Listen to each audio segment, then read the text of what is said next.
సినీ రంగంలోనే కాదు తెలుగు రాష్ట్రాల్లో కూడా ఒక చర్చకు దారితీస్తుంది. ఎవరా దిగ్గజం అంటారా? ప్రముఖ దర్శకులు ఎస్ఎస్ రాజమౌళి గారి తండ్రి విజేంద్ర ప్రసాద్ గారు. ఆయన రాజ్యసభ సభ్యులు, దర్శకులు, ప్రముఖ రచయిత కూడా.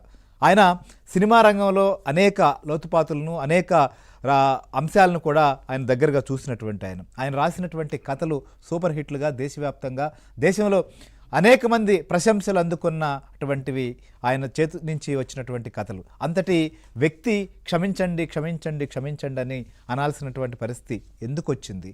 ఎవరిని ఉద్దేశించి అన్నారు? ఎందుకు కోరారు? అది కూడా వారి గురించి, వారి కుటుంబ నేపథ్యం గురించి, లేదా వారి తాతల గురించి ఆయన చెప్పాల్సినటువంటి పరిస్థితి రావడం వెనక అసలు కారణం ఏంటి? అసలు ఇప్పుడు ఆయన ఆ విషయాన్ని ఎందుకు ప్రస్తావించారు? ఆ ప్రస్తావించడానికి గల కారణం ఏంటి? సో ప్రస్తావించిన దాంట్లో దాగి ఉన్నటువంటి అంశాలు ఏంటి? లేదా ప్రస్తావించిన తర్వాత వారి కుటుంబ సభ్యులు కావచ్చు, సినీ రంగ ప్రముఖులు కావచ్చు, ఏమని చర్చించుకుంటున్నటువంటి పరిస్థితి ఉంది. సో ఎందుకంటే సినిమాలోనే కాదు, తనలో కూడా ఆ సామాజిక స్పృహను చాటుకునేందుక, లేకపోతే ఒక బహిరంగ వేదిక అయినప్పటికీ బహిరంగంగా ఒక విషయాన్ని చెప్పడం ద్వారా మిగిలినటువంటి వారికి కూడా ఒక పిలుపునివ్వడమా, లేకపోతే కనువిప్పు కలగాల్సినటువంటి వారికి కనువిప్పు కలగాలనేటువంటి ఆలోచనతో ఆయన ఈ మాటలు అన్నారా? ఎందుకని అసలు ఆయన మాట్లాడాల్సినటువంటి విషయం?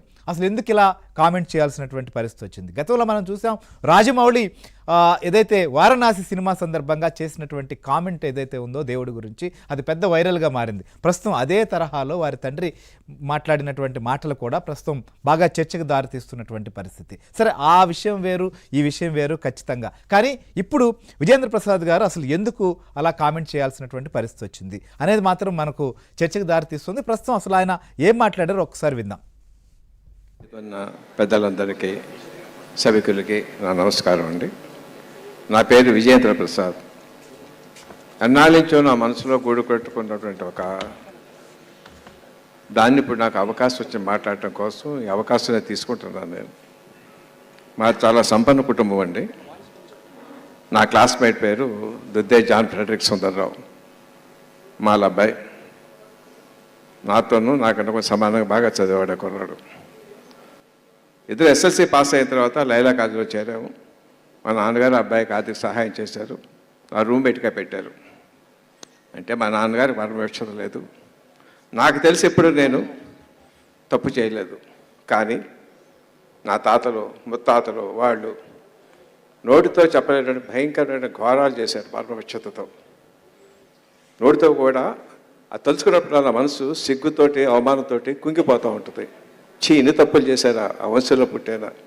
But I own it. అయ్యే జీన్స్ నాకు ఉన్నాయి. వాళ్ళ ఆస్తులు నేను అనుభవిస్తున్నాను. ఆ పాపంలో కూడా నేను భాగస్వామిని.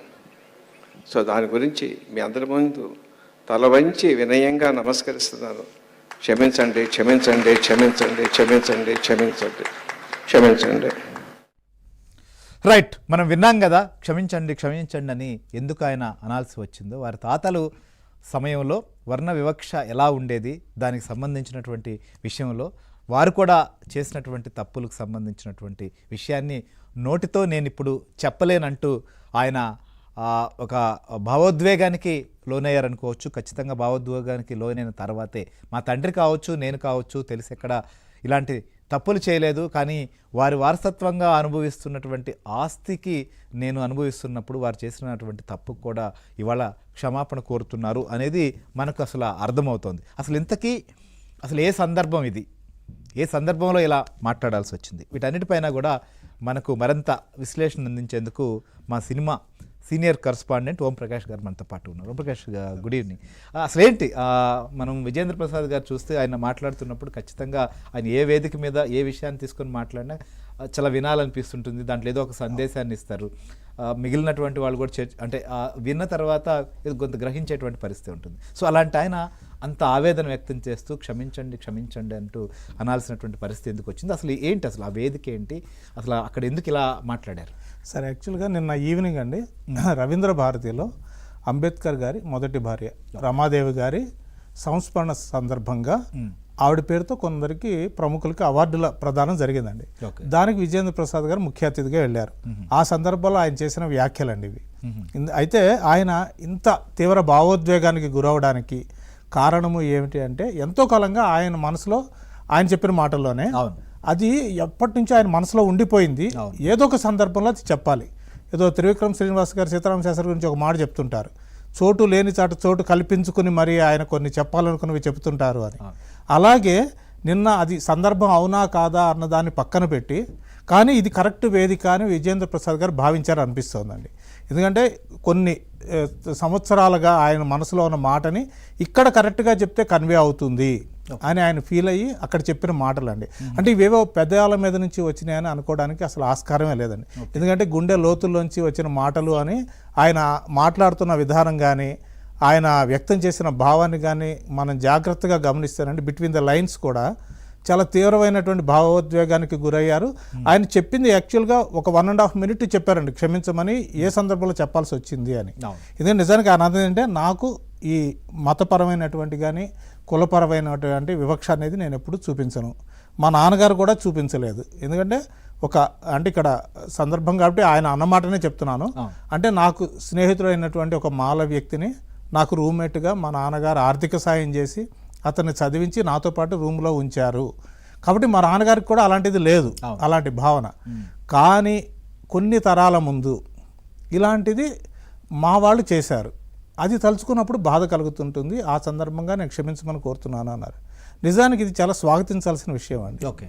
ఎందుకు అనంటే గతంలో కొంత పొరపాటు జరిగిన మాట 100% వాస్తవము, కారణాలు ఏవైనా కానీ దానికి ఇప్పటికీ కొందరు బాధపడుతున్నారు. మన చుట్టూ ఉన్న మన స్నేహితులు కావచ్చు, మన ముందు తరాల వాళ్ళు కావచ్చు, ఆ గతంలో మా వాళ్ళు ఇంత దారుణమైనటువంటి బాధకి గురయ్యారు కదా, ఈ రోజున 100% అది లేదు అని మనం అనడానికి లేదండి. ఇప్పటికీ తెలంగాణ కావచ్చు, ఆంధ్ర కావచ్చు, కొన్ని గ్రామాల్లోకి వెళితే అలాంటిది ఉంది. కాబట్టి ఇప్పటికీ కూడా అది సజీవంగా ఉన్నటువంటి ఆ వివక్ష ఏదైతే ఉందో దాన్ని ఉద్దేశించి ఆయన నిన్న కరెక్ట్గా సరైన వేదిక మీద సరిగ్గా మాట్లాడారని అయితే నాకు అనిపిస్తుంది. ఖచ్చితంగా కనువిప్పు కలగాల్సినటువంటి వారికి కలగాల్సిందే. కానీ ఈ మాట